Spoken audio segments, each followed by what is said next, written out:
Hello friends, welcome back to my channel NORCET preparation with my NORCET diary. और आज हम new system पढ़ने जा रहे हैं, डाइजेस्टिव सिस्टम या फिर उसे हम बोलते हैं जीआई सिस्टम।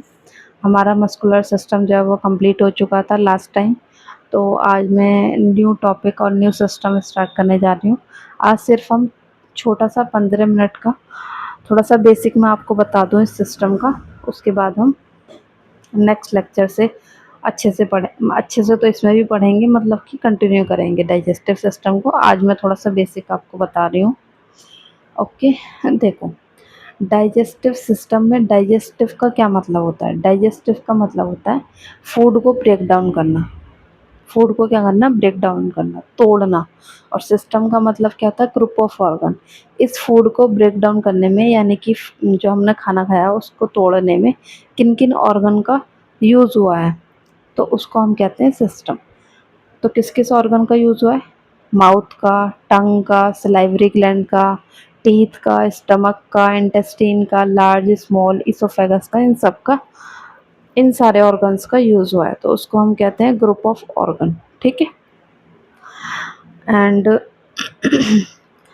आज हम पढ़ेंगे डाइजेस्टिव सिस्टम में एनाटॉमी एंड फिजियोलॉजी, और सेकंड पार्ट में पढ़ेंगे हम डिजीज़। पहले थोड़ा सा बेसिक हम बताने जा रहे हैं। ठीक है। Why digestive system needs, digestive system की क्या ज़रूरत है, डाइजेस्टिव सिस्टम बनाई क्यों, मतलब एक तरीके से। तो डाइजेस्टिव सिस्टम क्यों बना, क्योंकि ये इसलिए बना कि एवरी लाइफ सेल, यानी कि किसी भी सेल को ज़िंदा रहने के लिए किस चीज़ की ज़रूरत होती है, एनर्जी की। और एनर्जी कहाँ से मिलती है, फूड से। और फूड को ब्रेक डाउन कौन करेगा, डाइजेस्टिव सिस्टम। उससे क्या मिलेगा, न्यूट्रिएंट्स मिलेगा, वाटर मिलेगा, ऑक्सीजन मिलेगा। उससे क्या होगा, एनर्जी मिलेगी। एनर्जी दो टाइप से मिलती है। बॉडी नीड्स लार्ज न्यूट्रिएंट्स और स्मॉलर न्यूट्रिएंट्स। लार्ज न्यूट्रिएंट्स को क्या कहते हैं, मैक्रोन्यूट्रिएंट्स। जैसे कि किस किस चीज़ से, कार्ब्स, कार्बोहाइड्रेट्स हम लेते हैं, फैट लेते हैं, प्रोटीन्स लेते हैं। और माइक्रोन्यूट्रिएंट्स जैसे कि विटामिन लेते हैं, मिनरल्स लेते हैं, ये हमारे होते हैं माइक्रोन्यूट्रिएंट्स। माइक्रोन्यूट्रिएंट्स होते हैं हमारे विटामिन और मिनरल्स, और मैक्रोन्यूट्रिएंट्स होते हैं हमारे कार्बोहाइड्रेट, फैट और प्रोटीन। इन सब से क्या होता है, हमें एनर्जी मिलती है। खाने, इन सबको खाने पीने से हमें सिंपल एनर्जी मिलती है। और एनर्जी मिलती है तो जो हमारा मतलब हमारी ही बॉडी है, सेल किसको बोला है, बॉडी को ही बोला है, तो वो क्या कहते हैं, चलती रहती है, जिंदा रहती है। ठीक है। अब पर डे रिक्वायरमेंट, एक एडल्ट की बात करी गई है जिसका वेट 60 kg है, उसको कितनी रिक्वायरमेंट होती है, मतलब उसको, वैसे तो वेट के अकॉर्डिंग ही वेरी करता है, लेकिन एक हमने 60 kg का एडल्ट ले लिया, उसके अकॉर्डिंग हमने ये बताया कि कार्बोहाइड्रेट की कितने की नीड होती है, 225 से 325 ग्राम। प्रोटीन कितना चाहिए हमें पर डे, 60 ग्राम। फैट कितनी चाहिए, 40 to 78 ग्राम। ठीक है। अब पर ग्राम में कितनी एनर्जी मिलेगी, जैसे कि हमने 1 ग्राम कार्बोहाइड्रेट लिया, 1 ग्राम कार्बोहाइड्रेट में कितनी कैलोरी मिलेगी, 4। तो 225 कार्बोहाइड्रेट में कितने कैलोरी मिलेगी, 225 गुणा 4। मतलब कि इतने कार्बोहाइड्रेट एक एडल्ट को लेना चाहिए, इतनी एनर्जी उसको प्रोवाइड हो जाएगी। यहाँ पर एनर्जी बताई गई है, कितनी एनर्जी प्रोवाइड हो जाएगी। 1 ग्राम प्रोटीन से कितनी एनर्जी प्रोवाइड हो जाएगी, 4 kilo calorie.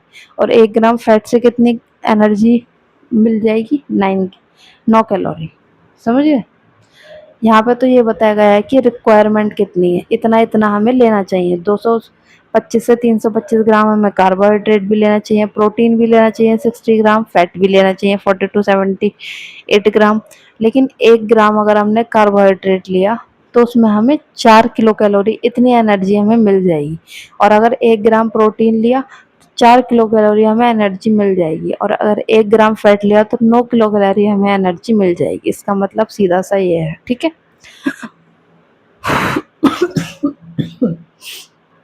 Sorry. Activities of digestion, digestion की कितने स्टेजेस हैं, मतलब कि जो फूड ब्रेक डाउन होगा उसकी कितनी स्टेप है, कितने स्टेप में ब्रेक डाउन होगा। सबसे पहले क्या होगा उसका, इंजेशन। इंजेशन का मतलब हमने फूड को मुंह में रखा, प्रोपल्शन, प्रोपल्शन मतलब घुमाया या फिर वो जा रहा है, नीचे जा रहा है, ठीक है। फिर क्या होगा उसका डाइजेशन, जो स्टमक है वहाँ पर डाइजेस्ट करेगा, उसमें एसिड वगैरह मिलाएगा, एंजाइम मिलाएगा, है ना। उसके बाद क्या होगा, इंटेस्टाइन में एब्जॉर्प्शन, इंटेस्टाइन से क्या हो जाएगा, एब्जॉर्प्शन।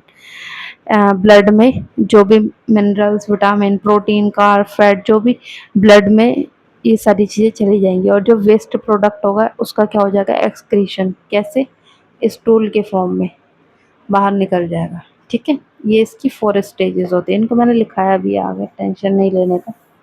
देखो, पहला होता है ingestion, ingestion taking in food और ड्रिंक बाई माउथ, मतलब कि हमने फूड को रखा या फिर किसी पानी को रखा।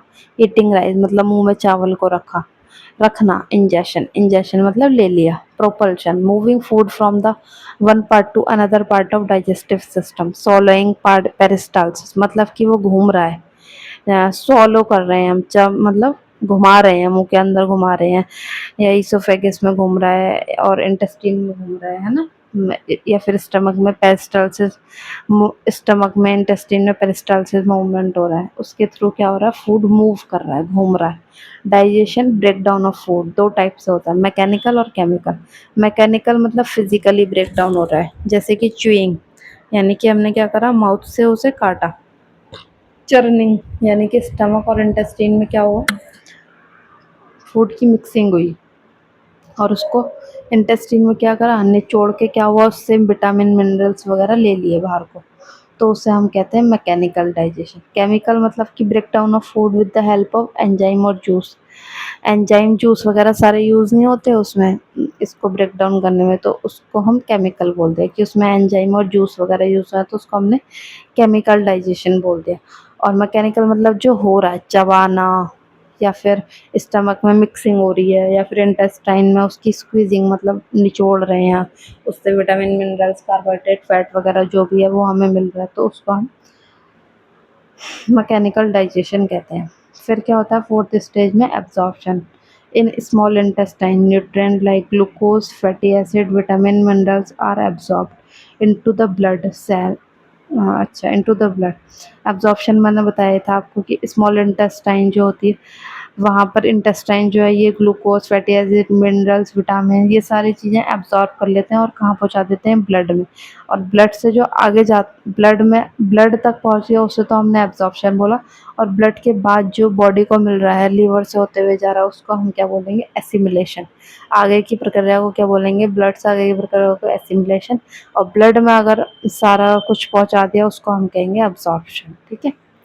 excretion and defecation, removing of indigestible product in the form of feces and stool, मतलब कि indigestible मतलब जो डाइजेशन कर लिया इंटेस्टाइन ने, सारी अच्छी अच्छी चीज़ें, अच्छी अच्छी का मतलब उसमें जो भी अच्छी चीज़ें थी, जो भी उसमें काम की चीज़ थी वो ले ली, और उसके बाद क्या कर दिया, जो वेस्ट प्रोडक्ट था उसे स्टूल के फॉर्म में बाहर निकाल दिया, ठीक है। तो उसको हम कहते हैं एक्सक्रीशन या फिर डेफिकेशन। ये हमारा बेसिक सा था आज। कल से मैं आपको कंटिन्यू करूँगी डाइजेस्टिव सिस्टम का नेक्स्ट लेक्चर, ओके। तो आज के लिए इतना ही, कल मिलते हैं अपनी नई वीडियो के साथ। Okay, bye bye, take care, good night, और all the best for note set 10। आप अच्छे से पढ़िए, मेहनत कीजिए, और जो मैं क्वेश्चन 100 क्वेश्चन डेली प्रैक्टिस के लिए देती हूँ उनको भी रीड आउट करते चलिए साथ के साथ। इसी से ही आपका नोट सेट क्लियर हो जाएगा, ये मेरी गारंटी है, मैं अपनी गारंटी से आपका नोट सेट क्लियर कराऊंगी। तो thank you, bye bye, take care.